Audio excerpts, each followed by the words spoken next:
સાવરકુંડલા તાલુકાના હાડીડા ગામે કન્યા કેળવણી મહોત્સવ અને શાળા પ્રવેશોત્સવ 2026-27ની ઉત્સાહભેર ઉજવણી.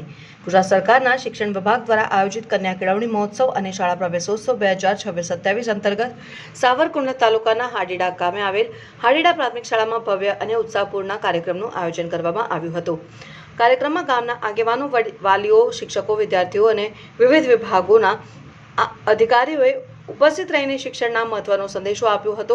કાર્યક્રમમાં મુખ્ય મહેમાન તરીકે શ્રી H.C. વાજા સાહેબ, ઇજનેર શ્રી જળસિંચન વિભાગ અમરેલી ખાસ ઉપસ્થિત રહ્યા હતા. તેમણે નવપ્રવેશી બાળકોને શાળામાં આવકારતા જણાવ્યું હતું કે શિક્ષણ એ બાળકના ઉજ્જવળ ભવિષ્યનું પાયાનું સાધન છે. ખાસ કરીને દીકરીઓના શિક્ષણ દ્વારા પરિવાર, સમાજ અને દેશના સર્વાંગી વિકાસનો માર્ગ પ્રશસ્ત બને છે. તેમણે વાલીઓને પોતાના બાળકોને નિયમિત રીતે શાળામાં મોકલવા અને શિક્ષણ પ્રત્યે જાગૃત રહેવા અપીલ કરી હતી. કાર્યક્રમમાં શ્રી બટુભાઈ ડાભી પણ ઉપસ્થિત રહ્યા હતા. તેમણે સરકારની શિક્ષણલક્ષી યોજનાઓ, ગુણવત્તાયુક્ત શિક્ષણ, બાળમિત્ર વાતાવરણ અને શાળાઓમાં ઉપલબ્ધ સુવિધાઓ અંગે વિસ્તૃત માહિતી આપી હતી. તેમણે વિદ્યાર્થીઓને અભ્યાસ સાથે સંસ્કાર, શિસ્ત અને રાષ્ટ્રીય મૂલ્યો અપનાવવા પ્રેરિત કર્યા હતા. આ ઉપરાંત ICDS વિભાગની ગીતાબહેન પટેલ અને ઋષિતાબેન રામાણીએ પણ કાર્યક્રમમાં હાજરી આપી હતી.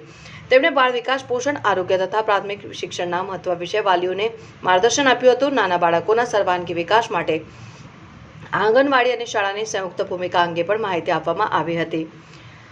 કાર્યક્રમ દરમિયાન શાળામાં નવા પ્રવેશ મેળવનાર બાળકોનું તિલક કરી પુષ્પગુચ્છ અને શૈક્ષણિક કીટ આપી ઉષ્માભર્યું સ્વાગત કરવામાં આવ્યું હતું અને બાળકોના ચહેરા પર નવા શૈક્ષણિક જીવનની શરૂઆતનો ઉત્સાહ સ્પષ્ટ જોવા મળતો હતો. વાલીઓએ પણ પોતાના બાળકોની શાળામાં પ્રવેશ અપાવી આનંદ વ્યક્ત કર્યો હતો અને હાડીડા પ્રાથમિક શાળાના શિક્ષકગણ દ્વારા કાર્યક્રમને સફળ બનાવવા માટે સુંદર આયોજન કરવામાં આવ્યું હતું.